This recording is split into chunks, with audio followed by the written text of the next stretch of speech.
What's up, it's Zach, aka DJ Psoriasis, aka please send me name suggestions. I am going to talk about the Cocoquantus, even though Heimbach already has. If you're watching this video, you probably YouTubed Cocoquantus tutorial or something, and you're thinking about buying this, and it's expensive, so you want to think about that decision. Well, I'm going to help you make that decision today. Well, I'm going to suggest that you watch every video possible, including Heimbach's, but I'm going to cover some other stuff here. So first off, these are just the volume knobs for the sampler section, or as some people call it, like the feedback section or the loop, whatever it is. I don't know if this thing is the delay or if it's a sampler or what is going on, but it starts very noisy like that. So let's record, what am I doing? Let's record some silence over that so that we just have some clean buffers. And I'll explain a common misconception, maybe not a misconception, but a common point of confusion are these speed knobs. So that's the speed of the sample, but what you have to understand when people ask, you know, what is the sample space, or how long can you sample on the Cocoquantus, it really depends on where the speed knob is sitting. So the thing about it is, it's kind of like a tape loop. I'll draw you a little diagram here. So just imagine there's like a tape loop in here, which is like that or something. And imagine there's rotating heads. And I don't know where a playback head is on a real cassette. Let's make this 3D. This is the tape. But the playback head, say it's down here or something, that's what you're hearing at any given time. But there's no way to increase the length of this tape loop that's going clockwise here. It's just, you know, just a single tape loop. The only thing that determines sample time is how fast that tape loop is going. So if you were to turn it down, you have more speed because, or rather more space to sample because the tape loop is going slower. That also means that it's going to be more lo-fi and lower quality. So with the speed knob right about here, you can record, I don't know, a couple seconds, but that's not important right now. What we're going to talk about is how you can use the Cocoquantus with just internal sounds. So as Peter Blaster, the creator of Seat Lombard Instruments, says, the yellow output is the secret sound of the sampler itself. Something odd like that. I don't know. This guy's mysterious. I can't keep it all track of it all. But that's what that sounds like. And you notice it's only coming out of the left ear, or the left side. That is because these are hard panned, and I have my mixer reflecting that. There's no effects on this, by the way. Now,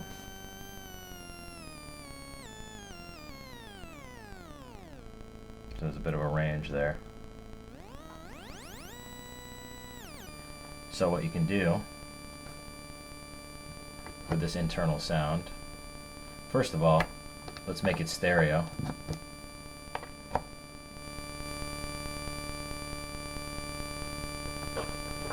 And then let's make a chord.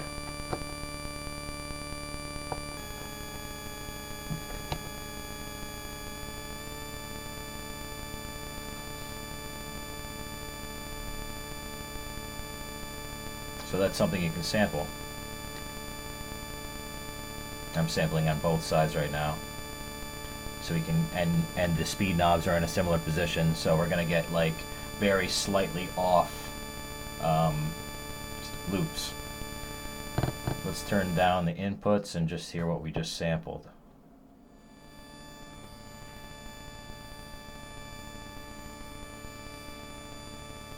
Okay. Now let's turn down the sample speed.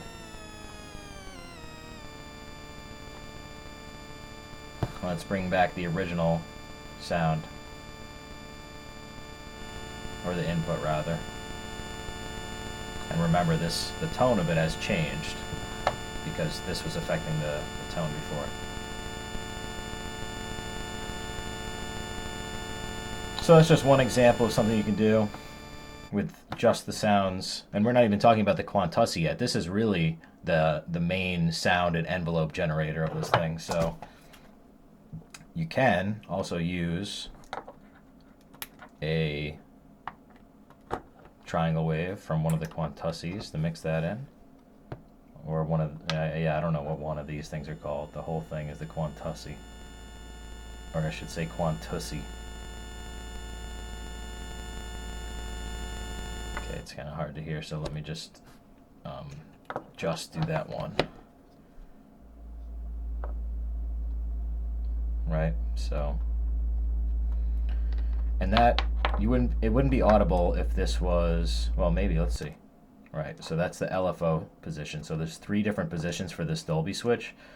Closer to the middle is a lower frequency, so you'll want to use that LFO setting when you're, say, modulating this, or whatever. And you'll want to use, I've noticed that the highest setting is actually in like a middle ground between the LFO and the audible setting, which is the middle. So if I turn up the speed, you can start to hear it a little bit. Well, quite a bit actually. But if you're in the center, that's the audible range. So it's actually LFO, audible, or VCO, whatever you want to call it, and then something that has a special Peter Blasser name. This is modulation, by the way, with the oscillator. So let's put that in audible with the audible range with some modulation. Then let's take the square / pulse wave. It's a little short.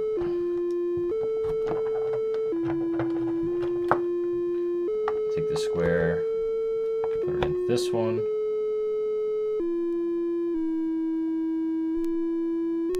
So that's not actually audible. Let's get a different.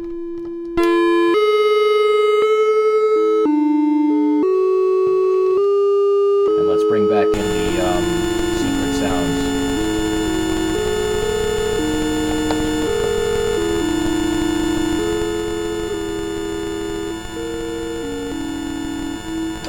So this is modulation of the sample speed.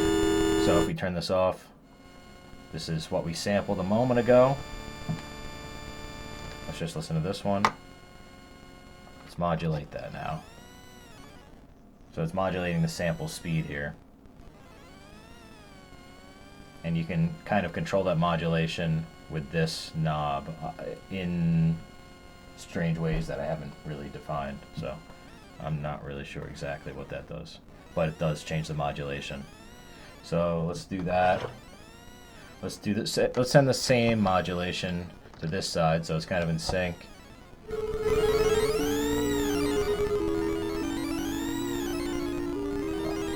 Oh, that was a mistake. This is what I wanted to come in. And then we can open up the inputs too.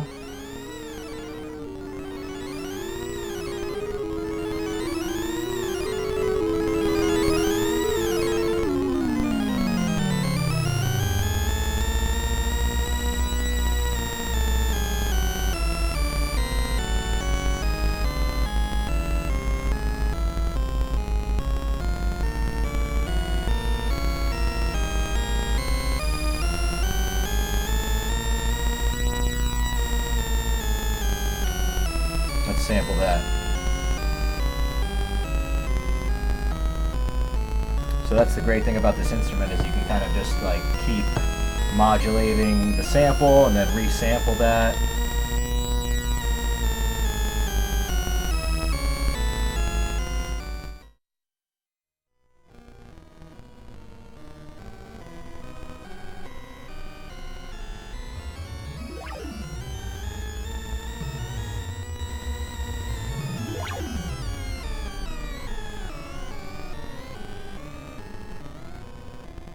So the point I'm trying to make here is there's a lot to do with this, even without any external instruments. So it's kind of interesting. Let's unpatch this. Start from scratch.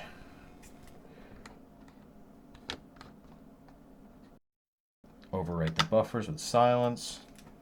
Now that I've shown you how we can use some internal sounds from the Cocoquantus, let's bring in some external sounds from it, because this is, I think, what the instrument was really designed to be used for. So you'll notice each of these inputs, they are stereo inputs, and the left channel of each of them goes to this one. The right channel goes to this one. So that means that this, being my digitone, if I pan it hard left or right, it'll obey that panning. So let's turn that up a little bit.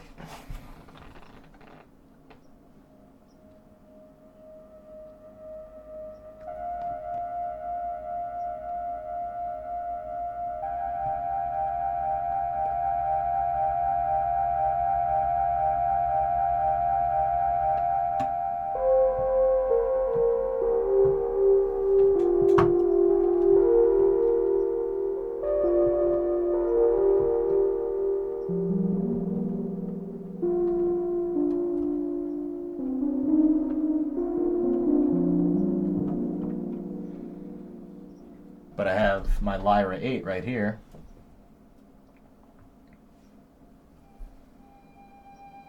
Which is also going to both channels. This is a whole different story, the Lyra 8.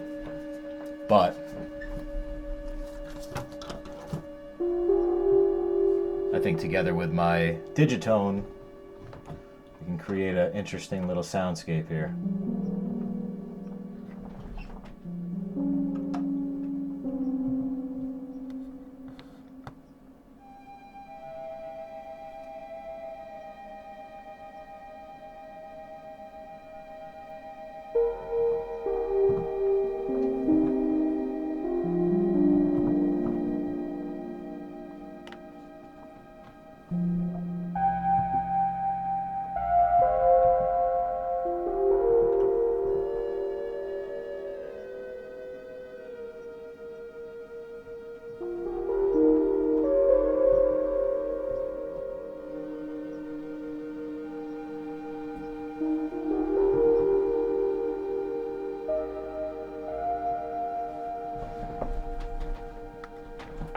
Let's see what we got.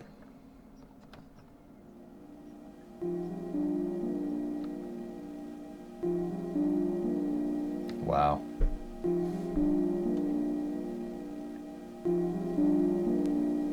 I'm just going to pan that to the middle so we can just listen to that for a second.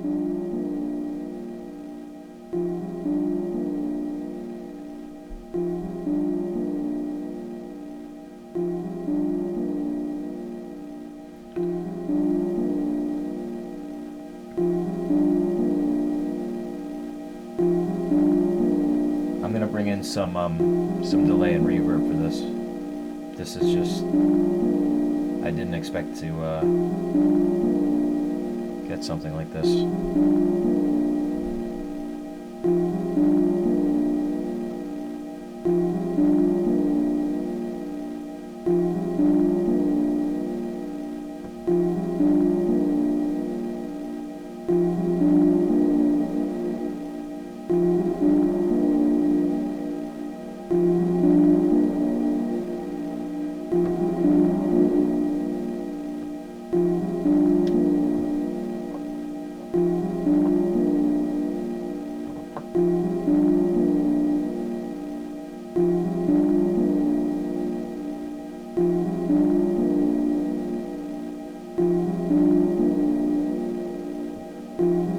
Yeah, my bad. It's really easy to get lost in this thing, and it's such an ephemeral instrument that you know, you can't save any of this stuff, so you have to record it when you hear something that, you know, strikes your interest. So sorry about that break right there, but I'm going to put the jam that I just made at the end of this video so you can see me using all the techniques I'm going to tell you about in action. So where we were at was sampling external gear. So it's not just these two stereo inputs, but there's also a piezo mic input. So I got a couple of piezo mics off of Amazon. I think 2 of these for 18 bucks or something like that. And just take this crappy old guitar, stick the mic right wherever. There's definitely an actual place you're supposed to put this, like inside the guitar or something. But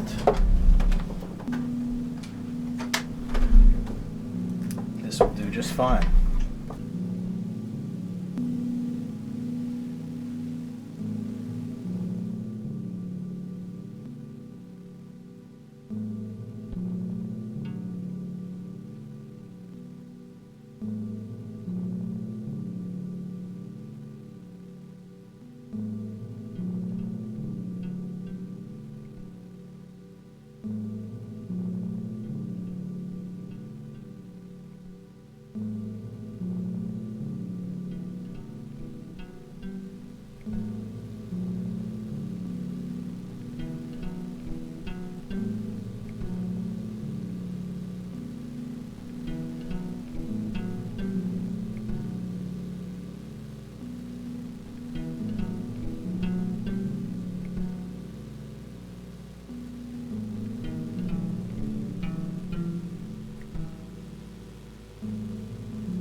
So, piezo input,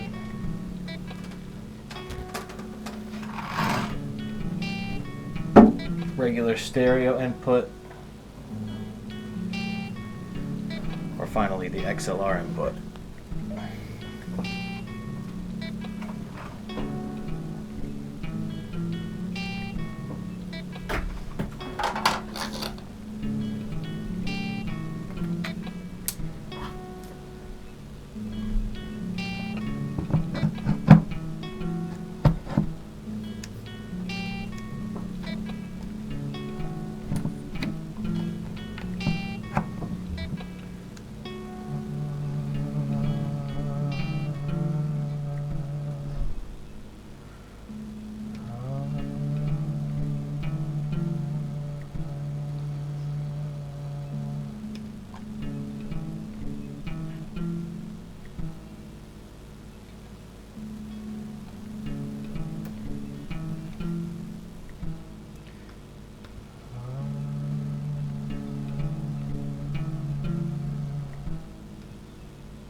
That first time I had forgotten to turn the mic up.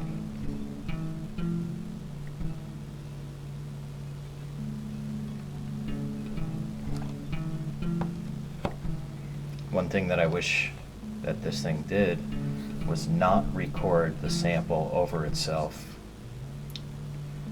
I can't really think of any way around that. There may be something to do with the up position on these switches, but I'm not really sure.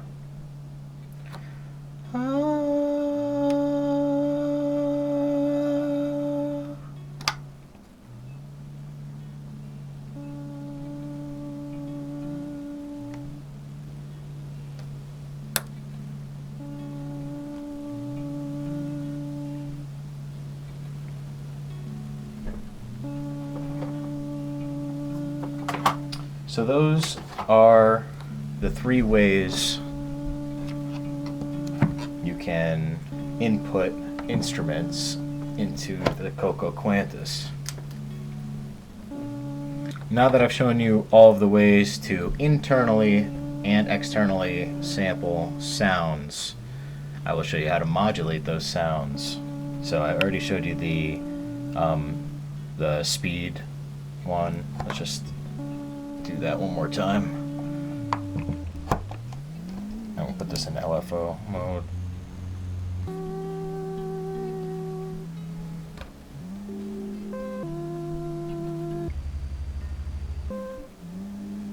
You can, of course, modulate them separately.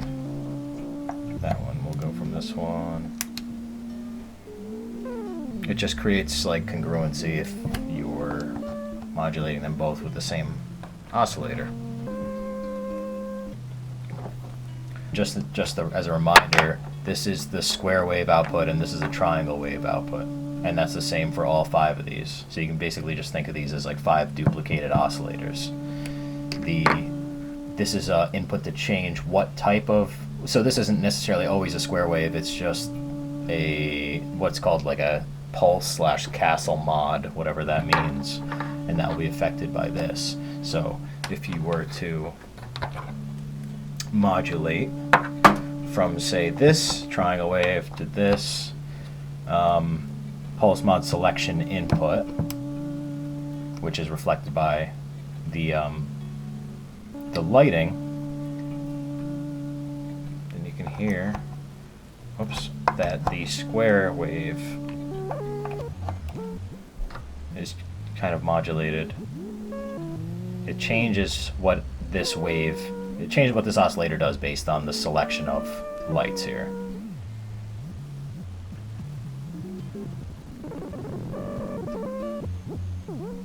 But we don't need anything that extreme.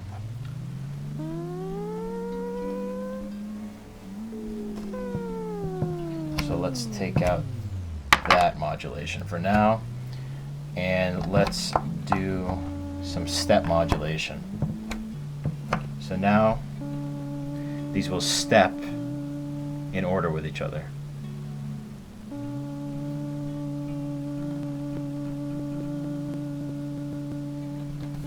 And you can use these wheels to time the slices.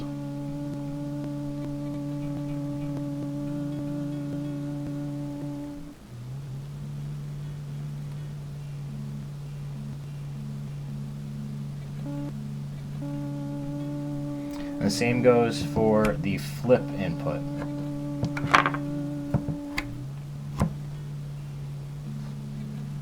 Which will reverse the sample. And I think pretty much do the same thing that skip does, just with the reverse ability as well.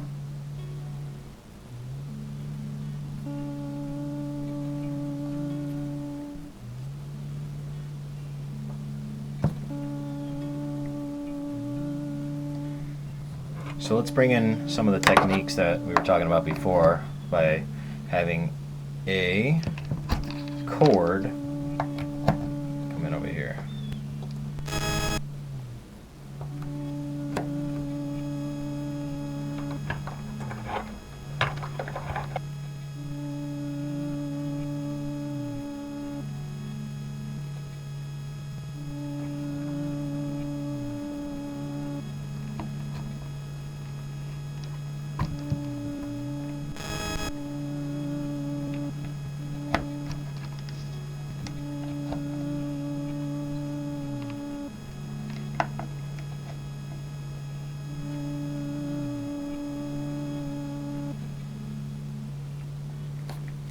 So we're making the sample reverse. Now I'm going to show you an effect that can be either tremolo or auto panning depending on which input you put it on. Let's actually show the tremolo effect first. So what we're doing here is modulating the volume.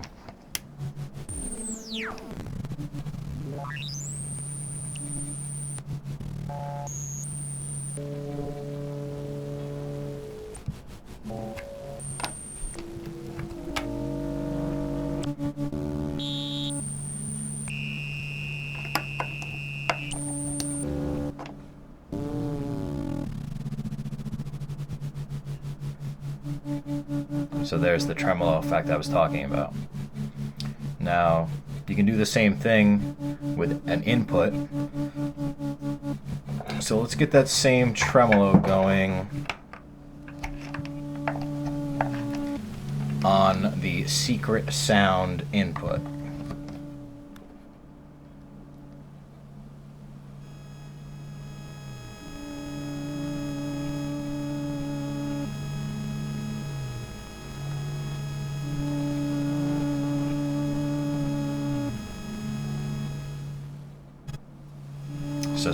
So both the input and the sample are modulating at the same rate. But the interesting thing you can do is actually make it auto pan, because the input next to it is the inverse of this one. So to demonstrate,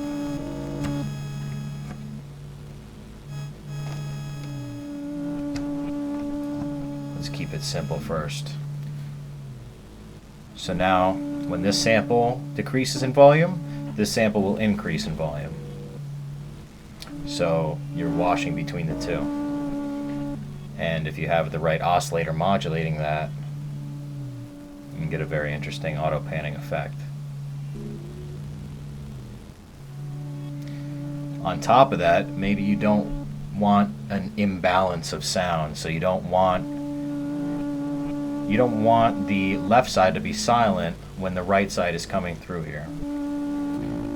So the opposite, so if this is on the regular verso input, this will be on the inverso input. Because it's from the same oscillator, let me just turn off the left ear altogether. So what this means, you see how the left side is going up and down in volume, right? Like that. Now I will interleave this with all of the input with all of the silences of the sample, so that there's no silences, if that makes sense. And you can do the same on the right ear. However, it's going to be the opposite of what's going on here. So you're getting this extremely stereo panning effect.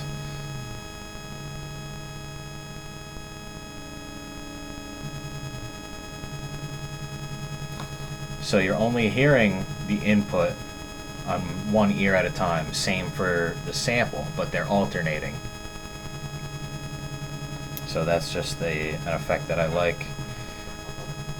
Especially when you have like an external mixer and you can pan like this, where you pan the left side sort of center, pan the right side sort of towards center. It's just not as hard panned, and then the effect is not as kind of whatever disorienting.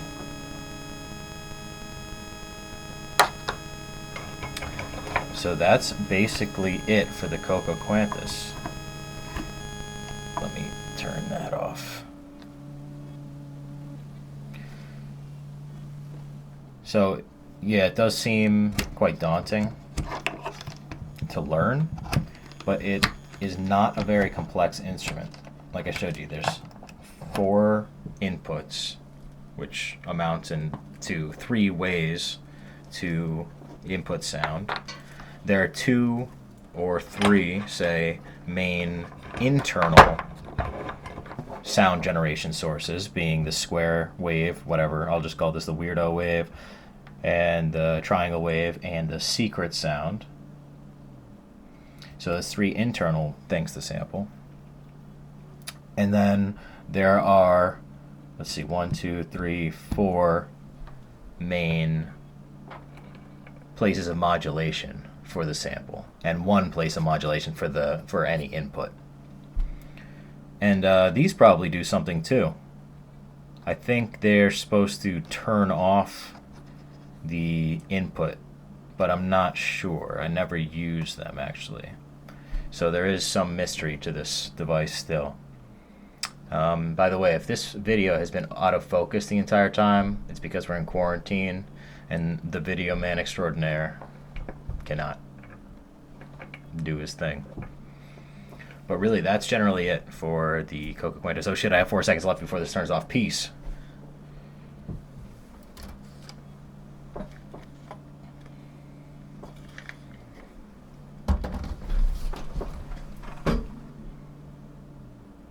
Okay, just the other camera turned off. I can do a true outro now. This is my new spiel. Like buying stuff? You came to the wrong place, stupid. There's 100 other YouTubers for that. I'm gonna keep buying synths, so you don't have to. You will never have to buy a synth to watch my videos. The 277 subscribers I have, that's sick. That's a lot. That's really dope. Peace out.